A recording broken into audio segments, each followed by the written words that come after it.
नमस्कार पुणेकर. आज आपण फिफा स्मार्ट मनी सेमिनार 2025 24 आणि 25 या आर्थिक वर्षातल्या दुसऱ्या सत्राकडे वळतो आहोत आणि मला आनंद होतोय की आज मोठ्या प्रमाणामध्ये पुण्यातल्या इन्व्हेस्टर्सनी या कार्यक्रमाकडे आपला इंटरेस्ट दाखवलेला आहे आणि फिफाच्या गेल्या 14 वर्षाच्या कारकिर्दीमध्ये अनेक कार्यक्रम यासारखे आपण पुणेकरांच्या समोर आणलेले आहेत. तर आजच्या या सत्रामध्ये आपण खूप चांगली माहिती आपल्या गुंतवणूक या विषयावरती घेणार आहोत. आज आपल्या या कार्यक्रमासाठी 3 महत्त्वाच्या म्युच्युअल फंड कंपन्यांनी या कार्यक्रमाला आपल्याला सपोर्ट केलेला आहे आणि त्यांचे वक्ते या ठिकाणी आपला प्रेझेंटेशन आपल्यासमोर देणार आहेत. त्यामध्ये Bandhan mutual fund, Franklin Templeton mutual fund आणि मिराई एसेट म्युच्युअल फंड या 3 दिग्गज कंपन्या भारतीय म्युच्युअल फंड इंडस्ट्रीमध्ये काम करत आहेत आणि त्या वेगवेगळ्या विषयांवरती इन्व्हेस्टरला जागृत करण्यासाठी या कार्यक्रमांच्या थ्रू आपल्याला भेटीला येत असतात. आता या कार्यक्रमाची सुरुवात करताना मी काही सूचना थोड्याशा करतो आहे. आपण आपले मोबाईल सायलेंट मोडवरती टाकावेत, म्हणजे आपल्या मोबाईलवरती जर चुकून कॉल आला कोणाचा तर त्यामुळे दुसऱ्यांना डिस्टर्बन्स होणार नाही. या ठिकाणी काही मधल्या सीट्स रिकाम्या आहेत, तर जे साईडला बसलेली इन्व्हेस्टर्स आहेत, नागरिक आहेत, त्यांनी कृपा करून थोड्या मधल्या सीट्समध्ये यावं, जेणेकरून मागून नंतर येणाऱ्या काही इन्व्हेस्टर्सला तिथे बसवता येईल. तिसरं की ह्या कार्यक्रमानंतर अत्यंत चांगलं सुग्रास जेवण आपल्यासाठी वाट बघणार आहे, तर कोणीही न जेवता या कार्यक्रमातून जायचं नाही आहे. या कार्यक्रमाच्या सुरुवातीसाठी आपण आपल्या परंपरेनुसार आपण या ठिकाणी लॅम्प लाइटिंग करणार आहोत. तर मी आपल्या कार्यक्रमाचे वक्ते आणि फिफा कोर टीम आणि पेट्रन्स यांना विनंती करतो की स्टेजवर यावे आणि लॅम्प लाइटिंग करावे. धन्यवाद.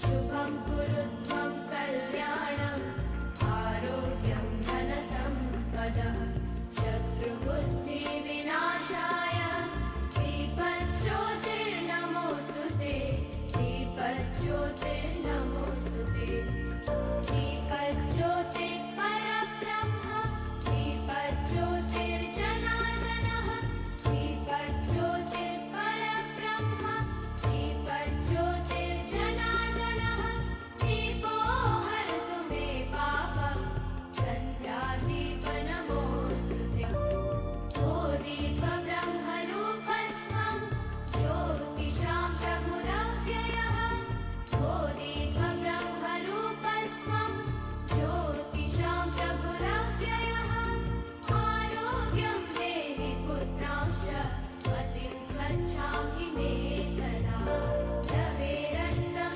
समारभ्य यावत् सूर्योदयो भवेत् रवेरस्तं समारभ्य यावत् सूर्योदयो भवेत् यस्य तिष्ठे गृहे दीपः तस्य नास्ति दरिद्रता शुभं कुरु त्वं कल्याणम् आरोग्यं धनसम्पदः शुभं कुरु त्वं कल्याणम् आरोग्यं धन्यवाद. धनसम्पदः शत्रुबुद्धिः. नमस्कार, मी संदीप भूशेट्टी, फिफा फाउंडर प्रेसिडेंट आणि पेट्रन आपल्या सर्वांचे मनपूर्वक या कार्यक्रमासाठी स्वागत करीत आहोत. फिफा आणि फिफा कोर टीम सातत्याने दरवर्षी पुण्यातल्या इन्व्हेस्टर्ससाठी या इन्व्हेस्टर अवेअरनेस कार्यक्रमाचं नियोजन करत असतं आणि प्रत्येक पुष्पामध्ये मुंबईमधनं अत्यंत दिग्गज आपण वक्ते ह्या पुण्याच्या प्लॅटफॉर्मवरती घेऊन येत असतो आणि फायनान्शियल प्लॅनिंग, इन्व्हेस्टमेंट नॉलेज या विषयावरती हे वक्ते आपल्या इन्व्हेस्टर्सला येऊन मार्गदर्शन करत असतात. याचा प्रमुख उद्देश असा आहे की जग ज्या पद्धतीने पुढं चाललेलं आहे त्या पद्धतीने आपणही आपल्या गुंतवणुकीच्या नियोजनाला पुढं नेणं गरजेचं आहे. आणि सध्याच्या जगामध्ये जे काही आपल्याला परदेशात, देशामध्ये जे काही घडतं आहे, या सगळ्या बॅकग्राऊंडवरती आपण आपली गुंतवणूक कशी करायला पाहिजे, कुठे करायला पाहिजे आणि सगळ्यात महत्त्वाचं कोणत्या सल्लागाराबरोबर मदत घेऊन त्याच्या सल्ल्याने ही गुंतवणूक करायला पाहिजे, यासाठी हे सेमिनार आपण आयोजित करत असतो.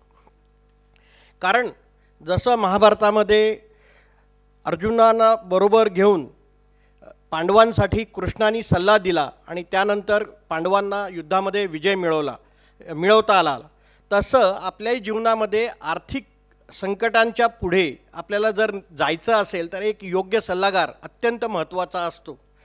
अनेक गुंतवणूकदार स्वतः अभ्यासू असतात, अनेक प्रकारचा अभ्यास ते करत असतात. आता येणाऱ्या काळामध्ये आपल्याकडे social media, print media, T V media या माध्यमातून अनेक इन्फॉर्मेशन्स आपल्यापर्यंत पोचत असतात. पण तरीसुद्धा सल्लागाराचं महत्त्व अत्यंत महत्त्वाचं आहे. कारण आपल्याला नेमक्या आपल्या गरजेनुसार, देशाच्या आर्थिक परिस्थितीनुसार, शेअर बाजाराच्या एकूण परिस्थितीनुसार नेमकं आपण काय केलं पाहिजे आणि शेवटी आपला पैसा सुरक्षित राहायला पाहिजे, पैसा वाढला गेला पाहिजे आणि आपल्या उद्दिष्टांच्या वेळी तो नेमका तयार असला पाहिजे. यासाठी सगळ्यात महत्त्वाचं आहे की आपला आर्थिक सल्लागार आपल्यासोबत असला पाहिजे. पिफा ही संस्था 14 वर्षापूर्वी या निमित्ताने सुरुवात झाली. या संस्थेच्या वतीने आत्ता ह्या घटकेला 300पेक्षा जास्त इन्व्हेस्टर, म्युच्युअल फंड डिस्ट्रीब्युटर या संस्थेमध्ये मेंबर्स आहेत आणि ते पुण्यामध्ये मोठ्या प्रमाणामध्ये आपल्या इन्व्हेस्टर्ससाठी काम करतात.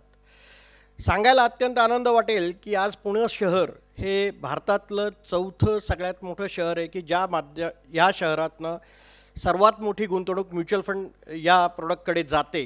त्यामुळं या इथे बसलेल्या प्रत्येक गुंतवणूकदाराचं अभिनंदन की आपण अत्यंत चांगल्या पद्धतीने गुंतवणूक करताय आणि आपल्या गुंतवणुकीतनं चांगला परतावा आपण घेताय. आजच्या ह्या कार्यक्रमामध्ये जे वक्ते आपले वेगवेगळे विषय मांडणार आहेत त्या विषयांच्याकडे आपण निश्चितपणे गांभीर्याने बघायला पाहिजे आणि या विषयांच्या माध्यमातून आपण आपल्या उद्दिष्टांपर्यंत नक्की पोहोचलं पाहिजे.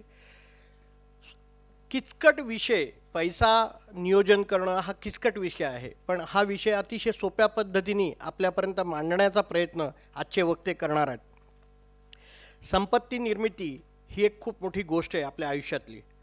संपत्ती निर्मिती कशाला म्हणायची आणि ती कशाच्या माध्यमातून होते, हे करत असताना पैसे मला लागतील त्यावेळेस मला उपलब्ध होतील का, मला किती ह्याच्यावरती टॅक्स द्यावा लागणार आहे आणि सगळ्यात महत्त्वाचं माझ्यानंतर ही संपत्ती माझ्या पुढच्या पिढीला कशी देता येईल, हे सर्व नियोजन ह्या म्युच्युअल फंडाच्या इन्व्हेस्टमेंटच्या माध्यमातून करता येतं.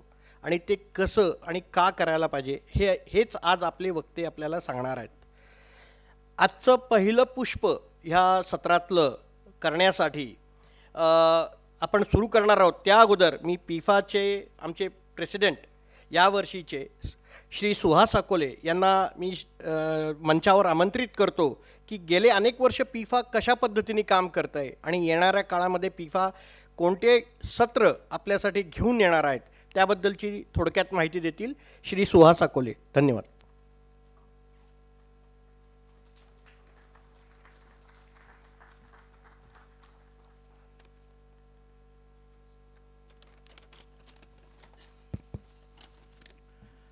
Good evening, everyone. I welcome you all and very happy to bring second investors awareness program of this financial year.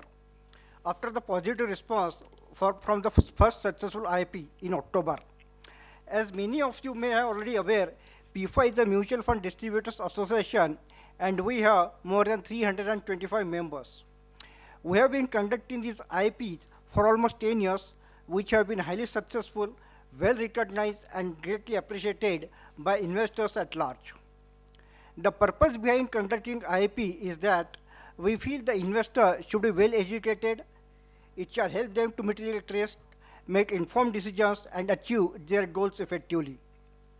As many of you might have experienced, most of the mutual fund schemes have delivered a return on investment which is significantly more than the inflation experienced in the long term.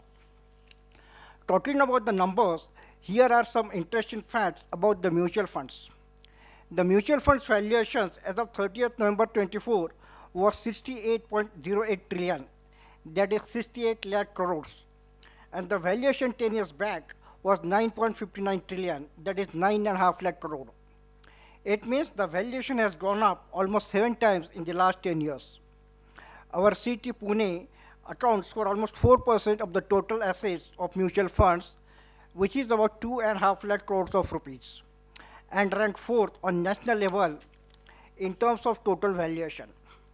The credit goes to all of us who have been investing since a long term in mutual funds, have seen ups and downs in the market, and yet continued being invested. Another interesting part is that retail investors now hold a relatively higher share of industry assets of around 60%, which amounts to almost 40 lakh crores of rupees. Retail investors mainly prefer to invest in equity mutual fund schemes through SIP. SIP book in the month of November was around 25,000 crores, and the SIP AUM was around 13.5 lakh crores of rupees, and the mutual fund SIP accounts stood at around 10.23 crores. To give you further insights on the topic and guide your investment strategy, today we have some of the best speakers from the industry. They will talk on different subjects, and I'm sure there will be a lot of takeaways from today's program. Thank you.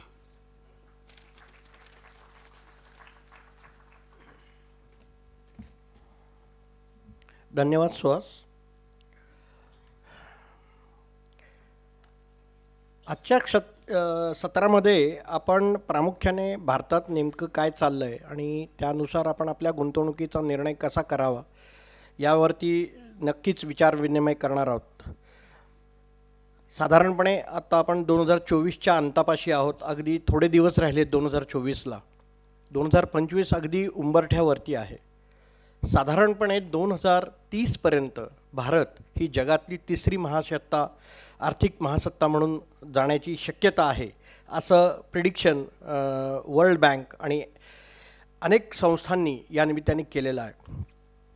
2047पर्यंत म्हणजे भारताचं जेव्हा 100 वर्ष पूर्ण होतील आपल्या स्वातंत्र्याला, त्यावेळेस आपली अर्थव्यवस्था आज जी $4 ट्रिलियन आहे ती साधारणपणे 30 ते 35 ट्रिलियन डॉलरपर्यंत जाण्याची दाट शक्यता आहे. या संदर्भात अनेक रिपोर्ट्स आत्ता जागतिक स्तरावरती येत आहेत. असं सगळं आपल्या बाजूनी बोललं जातं आहे. भारतीय अर्थव्यवस्था जगातली सर्वात वेगात वाढणारी अर्थव्यवस्था म्हणून पाहिलं जातं आहे. असं असताना देशात अत्यंत गोष्टी वेगाने घडत आहेत. त्यासाठी आपल्या पोर्टफोलिओमध्ये, आपल्या गुंतवणुकीमध्ये त्याचा नेमका फायदा आपण कसा करून घ्यायला पाहिजे हे आज आपण या सत्रातनं शिकणार आहोत. आपल्या पहिल्या सत्रातील पहिल्या वक्त्याची ओळख करून देण्यासाठी मी पिफा कोर टीमचे हितेन शाह यांना मंचावर आमंत्रित करतो. त्यांनी आपल्या पहिल्या वक्त्याची ओळख करून द्यावे. हितेन शाह. थँक्यू संदीप भाऊ. नमस्कार पुणेकर. आपलं पहिलं सेशन जे आहे ते आपले फर्स्ट स्पीकर आहेत mister Satish Prabhu. By education he is an MBA and an engineer. He is the head of product and content in Franklin Templeton mutual fund for last 10 years. Prior to this, he has worked with CRISIL for 8 years, Stock Holding Corporation for 7 years. He has written more than 450 blogs, and the name of the blogs is Money Ki Baat. So you all should follow him on LinkedIn and read that articles. It is superb. I was just having a word with sir in the back room, and he was telling me, so I asked him, sir, what is the mantra to make more money? So he just told me one very good thing. Hiten bhai, making wealth is not the motto, or making wealth is not the main thing. Your wealth will be made when you make your decisions proper under the guidance of MFDs, and your behavior should be very proper while earning money. So without wasting much of time, I invite Mr. Satish sir to come on the stage and carry the event further. Sir, please. Thank you.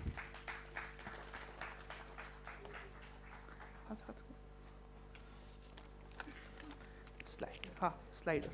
Satish sir, आपलं presentation सुरू करण्या अगोदर काही ढोबळ मुद्दे होते आजच्या प्रेझेंटेशनमध्ये sir बोलतील. संपत्ती निर्मिती करताना आपल्या मनामध्ये दोन भाव कायम असतात. एक असतं मोह म्हणजे ग्रीड आणि एक असते भीती. भीती म्हणजे आपल्याला असणारा फिअर. शेअर बाजार वरती जात असताना सगळ्यांना छान वाटतं.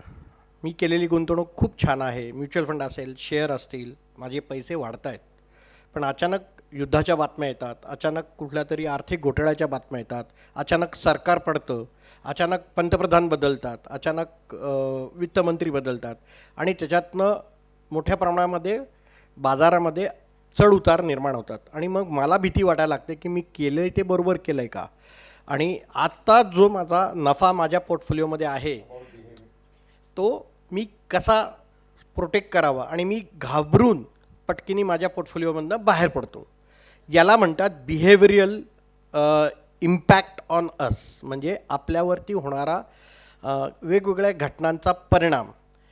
या परिणामामध्ये जर योग्य सल्ला आपल्याला देणारा सल्लागार असेल तर तुम्ही या भीतीतनं आणि या मोहातनं योग्य निर्णय करत आपला पोर्टफोलिओ पुढे नेता आणि लाँग टर्म म्हणजे दीर्घकालीन मुदतीमध्ये आपण मोठी संपत्ती निर्माण करू शकतो.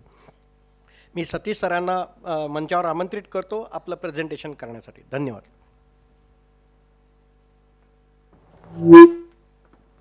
Namaskar Punekar.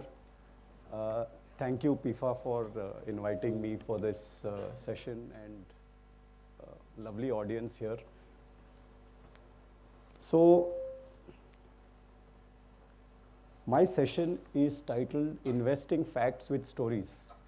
तर आज मी तुम्हाला काही गोष्टी सांगणार आहे ज्या इन्व्हेस्टमेंटशी रिलेटेड आहेत. आणि mutual funds actually as a concept काही लोकांना, बऱ्याच लोकांना समजत नाही. तो समजावण्यासाठी we try to make it simpler. And I tell you why I went into stories too. Can you set this for me? Okay. So when I joined Franklin Templeton about 10 years back, my boss told me that, I was heading content. So my boss told me that the most important part of writing content is to make it simple. So, the question is, how simple should the content be? So his answer was that it should be as simple that if your grandparents also read that content, तुझे आजी आजोबा त्यांनी पण ते content वाचलं तर they should be able to understand what you are writing. So it should be as, that is the definition of simplicity. So going by that definition, okay. So if you look at what Albert Einstein has said, he has said that if you can't explain it to a 6-year-old, you don't understand it yourself. So that is the meaning of content. And that's where stories came into the picture. So if all of us remember our childhood, that we grew up with stories, at least I remember my grandparents used to tell a lot of stories, and these stories had a lot of morals. And today, even after multiple decades, including me, I'm sure many of you in this audience remember the stories that we have heard in our childhood. We have not heard them after that, but we do remember those stories. So the purpose of explaining things through stories is that people remember the message that we are trying to give, and that is my attempt out here to tell you a few stories and try to explain mutual funds. So the first story is the Lord and the Sweeper. Okay, now this story is about a temple, and the temple has a sweeper whose job is to clean the temple every day. So there is a lot of conversation that happens when the temple is empty between the sweeper and the Lord. Okay, now obviously the Lord doesn't talk, the sweeper is talking, and the sweeper is always complaining ki your job is very simple. You just have to stand there and you get a lot of good food every day, some of us, serve the chappan bhog. You get a lot of money in your, money box that is kept in front of you. Your job is so easy. My job is so difficult. I have to clean the entire temple, and for, such little money that I get, that money even doesn't suffice me for the entire month. And this he complains about this day in and day out. One day the Lord gets tired of this complaining, and he tells the sweeper that, enough is enough. Let's do one thing. You like my job? Okay? You take over my job. I will give you this job for one day. तुम्हाला एका दिवसासाठी मी तुम्हाला आतमध्ये बोलवतो आणि तुम्ही देव आणि मी, sweeper. So the sweeper is very happy कि, I get to, be the Lord, eat good food, and, also get a part of that money that is offered on that day. So they agree, and they decide on a day on which the sweeper will be the Lord one day, and the Lord will sweep the temple or clean the temple on that day. But the Lord says there is one condition. So the sweeper says, I am ready to meet any of your conditions if I get to stand there. So he says that the condition is that you are not going to say anything. You are just going to be silent. No interference, nothing. People will come, they will say a lot of things. All of us know, right, that everybody goes to the temple and says, whatever you want and all of that. So whatever people say, you are not going to reply or do anything. You just have to stand still. So the sweeper says, that is the simplest thing. That is exactly what I want. I don't want to do any work. I just want to stand there. Says, fine. The next day, the roles change. The sweeper becomes the Lord, and the Lord becomes the sweeper. Now, the actual story starts. First person to enter the temple is a rich man. Okay, a rich man, and he prays that, obviously, like typically all rich men do, I want good business, I want to increase my factories and all of that. And he prays for some time, he kneels before the Lord, and he leaves. Now, as he leaves, he drops his wallet in the temple, and he leaves. Obviously, he doesn't see that the wallet has dropped. Now, after the rich man, there is a poor man who comes into the temple. एक गरीब माणूस देवळात येतो, आणि he again prays, and he cries in front of the Lord, saying that, I'm in bad shape. I don't have money for the rest of the month. I need some money. Please give me, help me out. My family doesn't have proper food to eat. And he takes a 1 rupee coin and puts it in the money box. Now, as he gets up from there, he sees a purse or a wallet next to in the temple. And he obviously feels that I've asked for money and the Lord has given me the money, and the Lord is very kind. He picks up the wallet and thanks the Lord for, and obviously there's a lot of money in that, thanks the Lord for the wallet, and he leaves. Now, there's a third devotee that comes, who is a sailor. जे शिपवर वगैरे जातात. So this sailor, actually, his job is to be there in the sea for 6 months and be on land and home for 6 months. They typically have 6 months leave, right? So the sailor prays that today I'm going into the sea, just ensure my well-being of me and my family. And the sailor prays, and as he's about to leave, he sees a bunch of policemen enter into the temple with the rich man. The rich man says that he is the man who has taken my wallet, arrest him. Because he has dropped the wallet and he sees the sailor in the temple and tells the police to arrest him. The police arrests that sailor and is about to take him into custody. And obviously the sailor is saying ki मी त्यांचं wallet मी घेतलेलं नाही आहे, but the police are not ready to listen. Now there is a twist in the story. We all know that the Lord is not the actual Lord, he is the sweeper. Now he can't keep quiet. He interferes. He says that, stop, he is not the thief. The thief is the poor man who left before him. Now, obviously, God is speaking, police cannot do anything. The police says, oh, if the Lord is saying that, then the sailor is not the thief. They leave the sailor, pick up the poor man, put him in jail. Okay, the day is over. Next day, again the roles change. The sweeper is the sweeper and the Lord is the Lord. The Lord is extremely angry and the sweeper is thanking him, thank you for everything. He says, you messed up the whole thing yesterday. He said, what did I mess up? Saying, my plans were completely different. You messed up my plans. He said, how did I mess up your plans? Saying, I had told you not to talk. I had told you not to interfere. You did exactly the opposite. You went and interfered. But he said, but I did the right thing. They were arresting the wrong man, and I told them who has actually taken that wallet, and that's what I did. He said, you're not supposed to do that. My plans were completely different. The poor man needed the money. The rich man didn't need the money. I just gave the money from the rich man to the poor man without both of them knowing what has happened. And the sailor had another problem. There was going to be a storm in the sea, because of which his ship was going to meet with an accident and he was going to die. I didn't want him to die. That's why I wanted him to go to jail so that he doesn't go to the ship. I was preventing his death.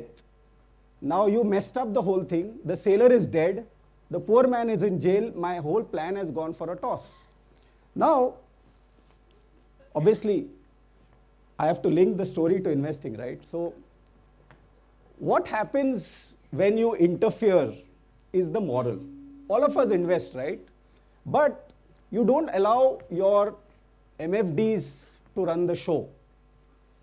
Many of the investors want to interfere, saying that market gir gaya hai, stop my SIPs or do something different. MFD says, no, listen to me. No, sorry, listen to me, is what the investor says. Now, here's a nice graph which talks about the Nifty 50 investing for 25 years. 25 years, you invest 1 lakh and it becomes 18.21 lakhs in 25 years. That's the tallest bar there. It gives you 12% returns. Now in 25 years, if you count the number of days at 250 trading days in a year, it's around about 6,000 days, trading days. Now, in those trading days, if you take the best days in those 25 years, best 5 days, 1 day returns, best 5 1-day returns, if you skip those days and invest on 5,995 days, your returns drop from 18 lakhs to 11 lakhs or almost 12 lakhs. 6 lakhs drop in returns by just missing those 5 days. Now you interfered on those 5 days and you have lost 6 lakhs. You miss another 5 days. Totally you miss 10 days, but still you invest in 5,990 days. Your investment has dropped from, instead of 18 lakhs, you just get 8.6 lakh. It's almost a 10 lakh loss and you make only 9% returns. And look at the last bar. If you miss 40 days in those 6,000 days, and these are actual calculations, you can actually do that, only 40 days out of the 6,000 days, and the 40 best days, obviously, your returns are almost gone. So, this is what happens if you interfere with what the MFD wants you to do. And the best example of non-interference is, a famous guy whom all of us know, Warren Buffett. He has started investing from the age of 11 and he's 90 plus. And his wealth is over $100 billion. And if you look at the way he's built his wealth is by non-interference, only compounding. And if you look at how he's compounded his wealth, initially it's very slow, but you can see how it's grown from the time he's turned 50 or 60. So this is the power of non-interference, as the story had said, that if you interfere, you mess up the whole thing. So if you don't interfere, let the wealth create on its own, let the SIP continue for 10, 20, 30 years, all of us will have, the means to meet all our goals. So I move to my second story, which is about cricket. And I'm sure that all of us know about this. It's called a 36 runs cricket analogy. Now, there were 3 instances I'll give when 36 runs were scored in cricket. The first instance is when I cannot take names, obviously, because this is a IAP and we cannot use the names of personalities. But 36 runs were scored by a very famous Indian batsman in 1975, the first World Cup in England. He scored 36 runs in 174 balls. He played I think he played the entire 60 over. It used to be a 60 over World Cup match at that time. He played the 60 overs and he scored only 36 runs, hitting just 1/4. I'm sure most of you know who he is. So, the second example is of an Indian all-rounder who scored 36 runs in just 6 balls. 6 chhakke in Durban, South Africa in the T20 World Cup in 2007. And the third example is when India were bowled out for 36 runs in Adelaide, Australia in 2020, which we won the series later on. So these are 3 instances of 36 runs being scored. One, 36 runs scored in a very slow manner. One, 36 runs scored in a very fast manner. And the other 36 runs when everyone was bowled out. Now, what's the link with investing? Now, investing is, like sometimes your returns come very fast. Sometimes your returns come extremely slow.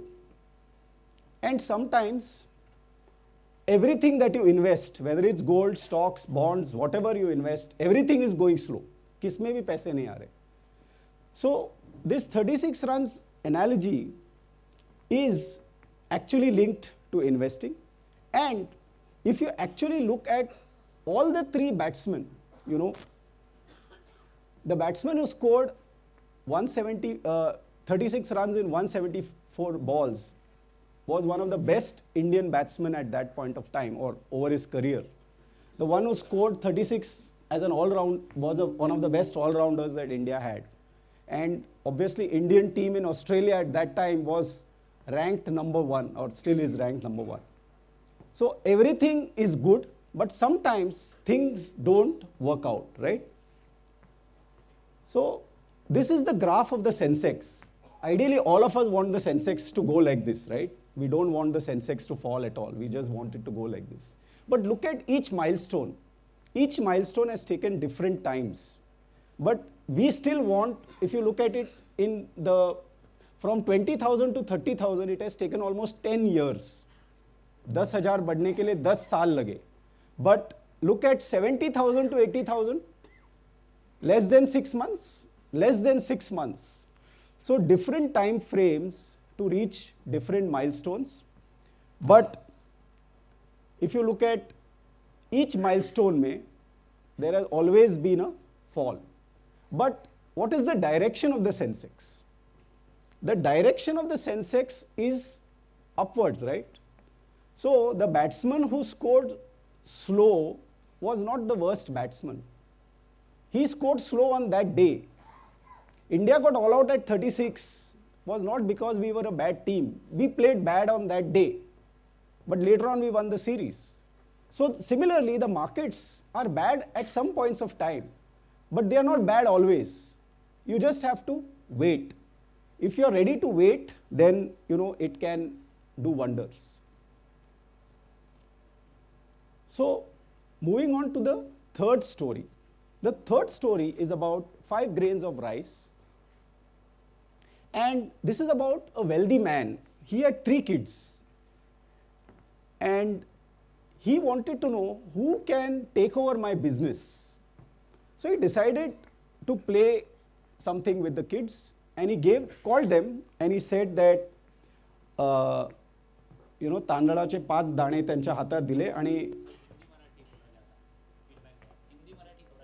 Okay so तांदळाचे 5 दाणे आहेत आणि तुम्हाला हे दाणे तुम्ही 5 वर्षानंतर मला परत द्या इज वॉट जे त्यांचे वडील आहेत ते सांगतात त्यांना.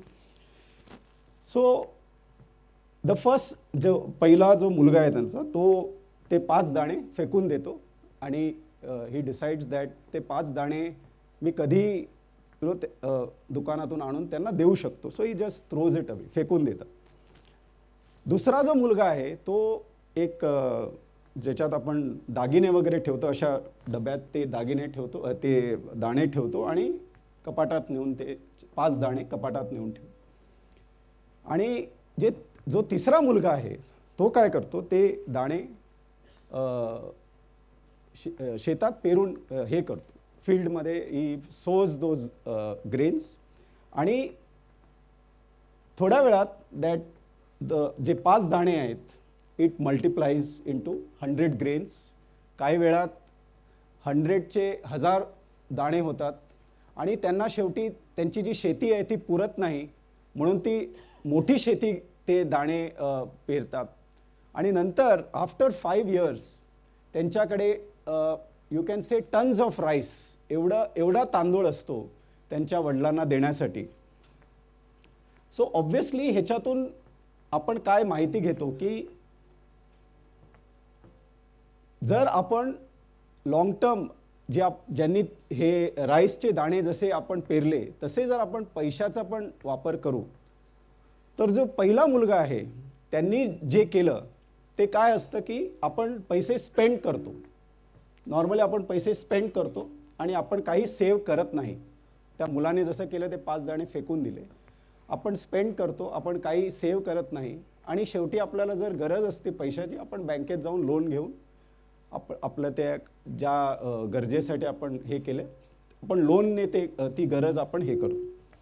पण दुसरा मुलगा जो आहे ज्याने ते दाणे असेच ठेवले दागिन्याच्या पेटीत, त्यांच्यासाठी दॅट सन जो आहे त्यांचं इन्व्हेस्टमेंट जे आहे it is like a traditional investment, ज्याच्यात इन्फ्लेशन जी आपण म्हणतो महागाई ती आपण मीट नाही करू शकत. सपोज महागाई आता 6-7% आहे आणि तुम्हाला रेट ऑफ इंटरेस्ट जर 5% मिळत असेल तर you are not beating that inflation. So दुसरा मुलगा त्यासारखा आहे. आणि जो तिसरा मुलगा आहे he is like investing in a mutual fund, की त्यांनी ते लॉंग टर्मसाठी पैसे इन्व्हेस्ट केले आणि त्यांचे पैसे मल्टिप्लाय झाले आणि त्यांना कंपाऊंडिंगमुळे त्यांना त्यांचे गोल्स मीट करण्यासाठी खूप पैसे त्यांच्याकडे जमा झाले. तर असंच एक एक्झाम्पल आहे. तुम्ही जर हे 3 केसेस बघितले, फर्स्ट सन, सेकंड सन आणि तिसरा मुलगा, तर जो पहिला मुलगा आहे त्याने काय केलं, 20,000ची एक SIP सुरू केली आहे. 12% इंटरेस्ट, 12% रिटर्न्सवर, 20,000 पर मंथ SIP. आणि त्यांचं गोल आहे रिटायरमेंटसाठी कॉर्पस जमा करायचं. 45 yearsपासून त्यांनी इन्व्हेस्ट करायला सुरुवात केली आहे.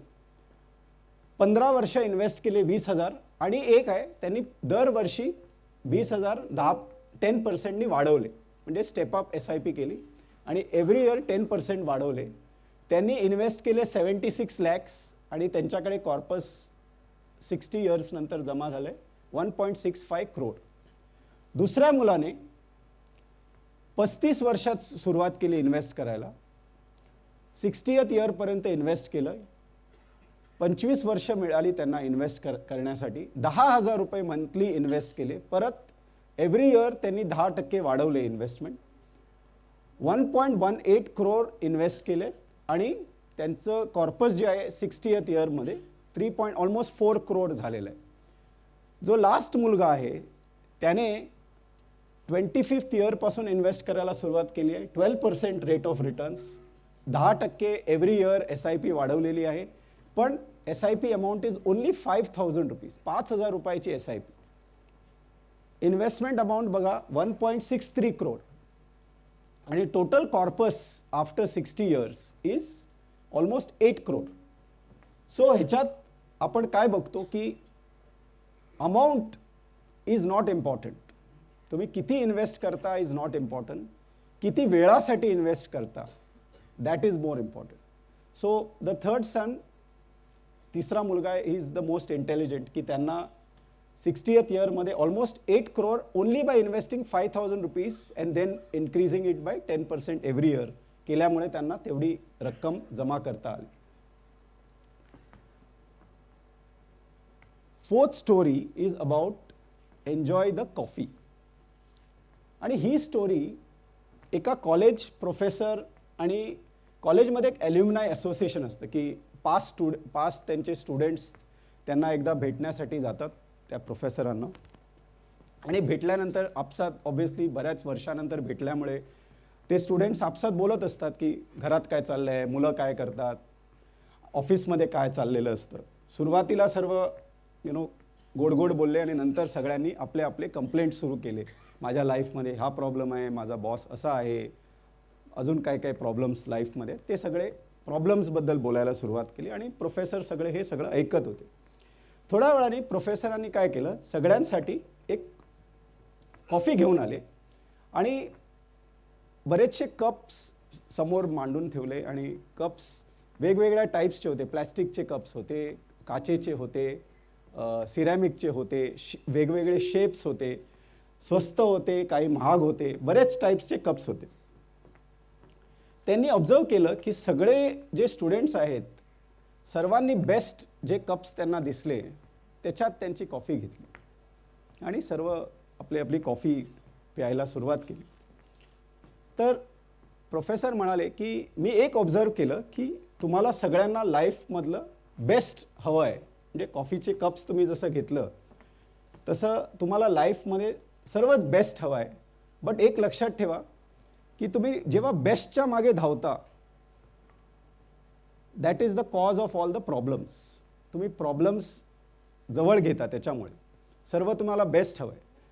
तुम्ही आता काय केलं, तुम्हाला कॉफीची टेस्ट हवी होती पण तुम्ही कप्स चांगले निवडले, त्याच्यामुळे तुमची कॉफीची टेस्ट काय बदलली नाही, कॉफीची टेस्ट सेम आहे. त्यामुळे तुम्ही कप्स त्याच्यासाठी, काही कप्समधून कॉफी दिसत पण नाही. त्यामुळे तुम्ही लाईफमध्ये काय केलं आहे, तुम्ही कप्सवर लक्ष ठेवलं आहे आणि actually you have to test the coffee. Coffee राहिली बाजूला. म्हणजे लाईफचा जो आनंद असतो तो न घेता तुम्ही लाईफच्या सक्सेस मागे धावला. वॉट एव्हर इट इज, मनी असेल, पैसे असतील, पोझिशन असणार, स्टेटस असणार, ह्या सगळ्या गोष्टींच्या मागे तुम्ही धावलात. पण ज्या कप ज्या ह्याच्यासाठी तुम्ही हातात घेतलं आहे ती कॉफी तुम्ही टेस्ट करायलाच विसरला. So you have concentrated on the cup and not the coffee. So even आपण जेव्हा इन्व्हेस्ट पण करतो आपण काय बघतो की आपल्याला बेस्ट रिटर्न्सवाले फंड्स पाहिजे असतात. We want only the best funds. But फंड्समध्ये पण काय असतं, आपण मॅक्झिमम रिटर्न्स जेव्हा बघायला जातो आणि ॲक्च्युली आपल्याला हवं असतं ऑप्टिमल रिटर्न. ऑप्टिमल म्हणजे साधारण ॲव्हरेजपेक्षा थोडे जास्त रिटर्न्स बट स्टेडी रिटर्न्स. आपण फक्त बघतो मॅक्झिमम रिटर्न्स, आपल्या गोल्सकडे आपण बघत नाही, फक्त मॅक्झिमम रिटर्न्सकडे बघतो. हे एक एक्झाम्पल आहे लार्ज कॅप फंड्स ज्यांचं 10 वर्षापेक्षा जास्त ट्रॅक रेकॉर्ड आहे. आणि असे आम्ही 23 फंड्स घेतले. त्यातले 7 फंड्स जे आहेत ते कधी ना कधी नंबर 1 टॉप परफॉर्मर होते. आणि हे आम्ही प्रत्येक वर्षाचं 2014 ते 2023 असं एक परफॉर्मन्स आम्ही बघितलं त्यांचं. फंड ए जो आहे, fund A was topper in 2014 in returns. आपण नेहमी बघतो की मला टॉप परफॉर्मिंग फंड द्या असं आपण नेहमी सांगतो. सो जो फंड ए आहे त्याचं रँक बघा तुम्ही 2015 मध्ये रँक इज 11. म्हणजे तुम्ही रिटर्न्स बघितले तर it has 11th highest returns. तर तुम्ही 2015 मध्ये जर बेस्ट परफॉर्मिंग फंड घेतलं which is fund G. Fund G is rank 1. But त्याचं तुम्ही रँक बघा 2016 मध्ये रँक झाले 9. तसंच तुम्ही 2016 मध्ये जर फंड एफ बघितलं रँक 1 वर आहे, त्याच्या पुढच्या वर्षी त्याचं रँक होत आहे 9. कुठल्याही वर्षी तुम्ही बघाल काही फंड्स सोडून मोस्ट ऑफ द फंड्सचं परफॉर्मन्स 1 वर्षानंतर खाली उतरलं आहे. सो ह्याच्यात आपण ते जे कॉफी आणि मग कपचं जे एक्झाम्पल बघतो, आपण इन्व्हेस्ट कशासाठी करतो, आपल्या गोल्ससाठी. आणि आपण गोल्स बाजूला ठेवून आपण रिटर्न्सवर कॉन्सन्ट्रेट करतो आणि आपण वेगवेगळ्या फंड्सच्या मागे धावतो की आज ह्या फंडमध्ये, उद्या त्या फंडमध्ये. आणि मी जे पहिल्या स्टोरीमध्ये सांगितलं की तुमचे MFD जे तुमचे डिस्ट्रीब्युटर आहेत त्यांचं ॲडवाईस तुम्ही न घेता त्यांनाच तुम्ही जर सांगितलं की मला तुम्ही कमी रिटर्न्सवाले फंड दिले ह्या वर्षी, हे 5 फंड्स माझ्या फंड्सपेक्षा जास्त चांगले रिटर्न्स त्यांनी दिलेले आहेत, पण त्यांची जी दूरदृष्टी आपण म्हणतो ती आपण लक्षात घ्यायला हवी. आणि कारण त्यांना माहिती आहे की प्रत्येक फंड हा प्रत्येक वर्षी हायेस्ट परफॉर्मन्स देऊ नाही शकत.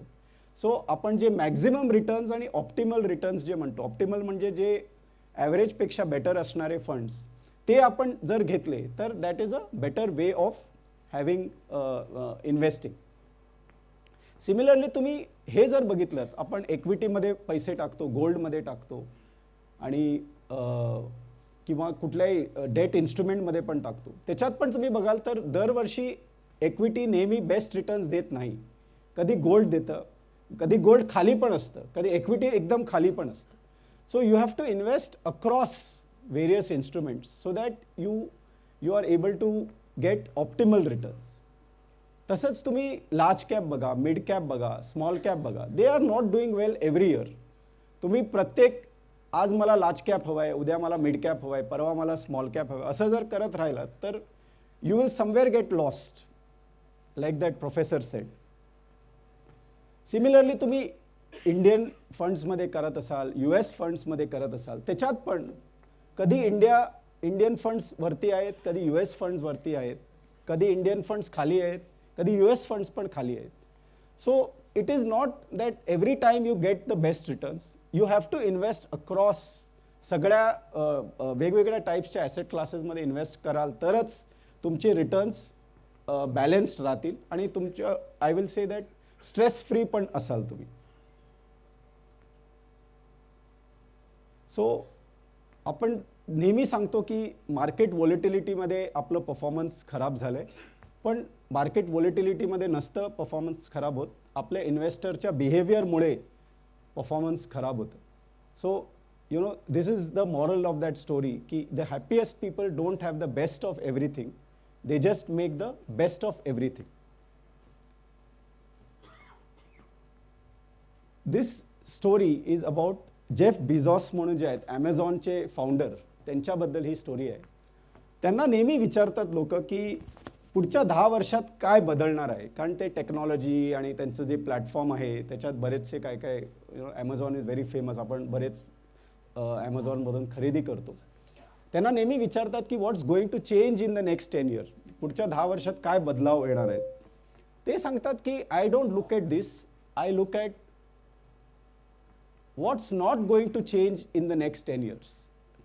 त्यांना हा प्रश्न विचारला ते सांगतात की I look at what's not going to change, पुढच्या 10 वर्षात काय बदलणार नाही आहे. आणि ते सांगतात की माझ्या बिझनेससाठी what is not going to change is the variety of goods. मी माझ्या प्लॅटफॉर्मवर जे विकतो त्याची व्हरायटी मी वाढवणार. दुसरं क्वालिटी ऑफ द गुड्स, माझ्या प्लॅटफॉर्मवर जे मी गुड्स जे विकतो त्याची क्वालिटी मी वाढवणार. आणि स्पीड ऑफ डिलिव्हरी, प्रत्येकाला जे ॲमेझॉनवर घेणारे असतात त्याच्यात we want the delivery on the same day किंवा दुसऱ्या दिवशी, कधी आपण बघतो की इट विल टेक 7 days, असं सगळं लिहिलेलं असतं. But all of us want that delivery to happen एका दिवसात. So he says that I want to increase the speed of that delivery. So हे 3 माझे ऑब्जेक्टिव्स आहेत, हे कधी बदलणार नाही आहेत. Speed of delivery, quality of my goods and the variety of goods. Investment पण हे असंच असतं की there are certain things that don't change. आणि ही एक एक्झाम्पल आहे की रेणू आणि मेघा ह्या 2 मैत्रिणी, एक 25व्या वर्षी इन्व्हेस्टमेंट सुरू करते, एक 45व्या वर्षी इन्व्हेस्टमेंट सुरू करते. बट मेघा 5,000 रुपयात she raises about almost 2 crores by the time she is 55. 55 वर्षात she is having almost 2 crore. पण मेघा शी स्टार्ट्स ॲट 45, 45व्या वर्षी सुरुवात करून तिला वाटतं की जर मला 18 लाखच इन्व्हेस्ट करायचे आहेत, 5,000 for 30 years is about 18 lakhs. 18 lakh जर इन्व्हेस्ट करायचे आहे तर मी 15,000 महिन्याला इन्व्हेस्ट केले तरी मला 18 लाख इन्व्हेस्ट होतील आणि मी माझ्या मैत्रिणी एवढेच पैसे 55 yearsवर जमा होतील माझ्याकडे. पण तुम्ही जर कंपाऊंडिंग बघितलं तर तिच्याकडे फक्त 35 लाख आले at the age of 55 instead of almost 2 crores. And this is only because of compounding. जे आपण म्हणतो की it is not the amount, it is not that तुम्ही किती इन्व्हेस्ट करता, इट इज तुम्ही किती वेळासाठी इन्व्हेस्ट करता, that is what is more important. Remember this that तुम्ही जेवढं लांब जास्त वेळेसाठी पैसे इन्व्हेस्ट कराल तितकी छोटी अमाऊंट असली तरी तुमचं फायनल कॉर्पस जे आहे ते जास्त मोठं असणार. सिमिलरली तुम्हाला जर एक 5 कोटीचं कॉर्पस हवं असेल ॲट द एज ऑफ 60, तुम्ही 25व्या वर्षी सुरू केलं ॲट 12% रिटर्न तरी पण तुम्हाला 7,700 रुपीज जर तुम्ही सुरुवात केली तरी तुम्ही 5 कोटी जमा करू शकता. तुम्हाला असं वाचलं तर वाटेल की that's too big. 5 crore at 60 is too big if I start at 7,700. But this is real.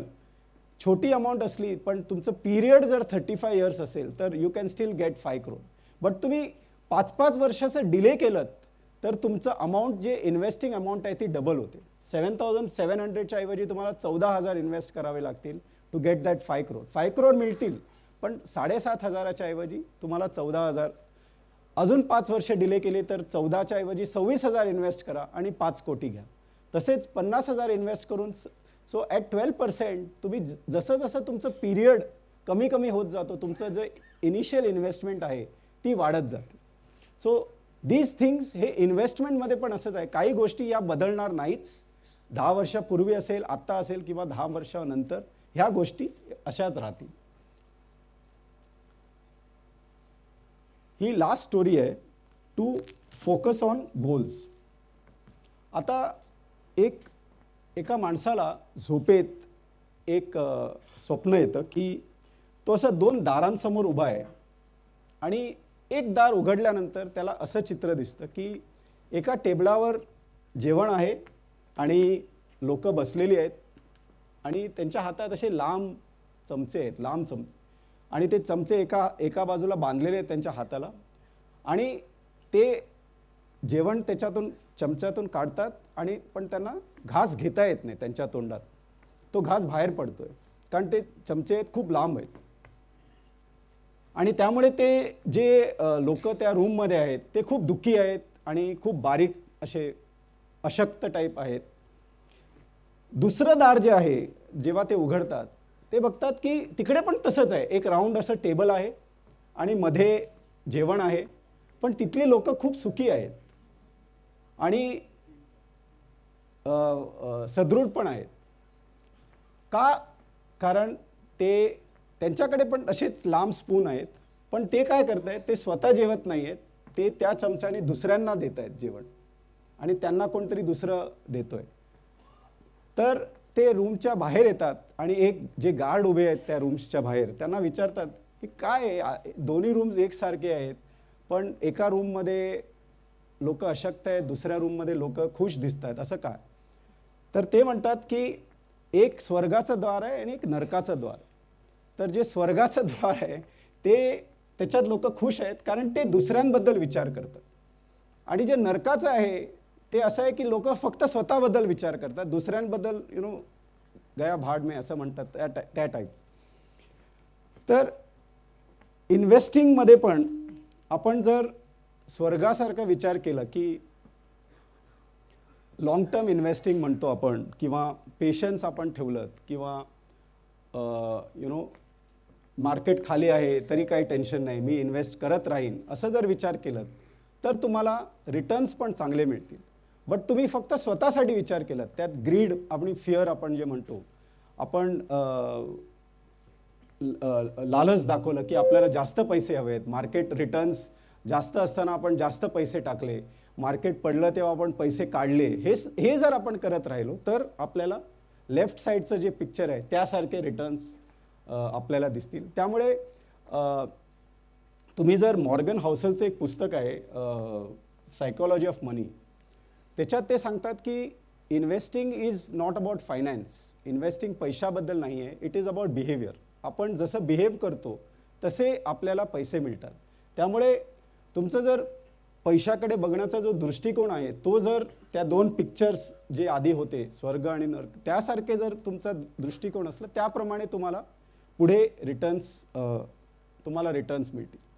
So हे जे लास्ट लाईन आहे ते खूप इम्पॉर्टंट आहे. What comes easy won't last and what last won't come easy. म्हणजे जे long term आहे ते सोपं नाही आहे पण एकदा तुम्ही ती प्रॅक्टिस केलं तर you can really create good wealth.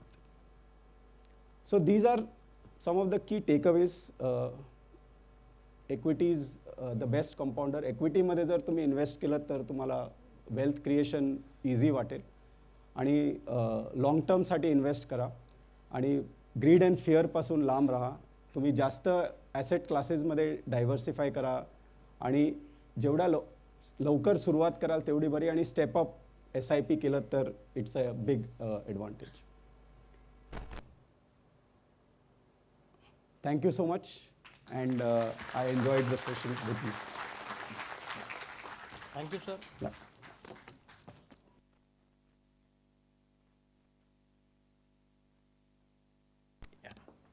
Hello.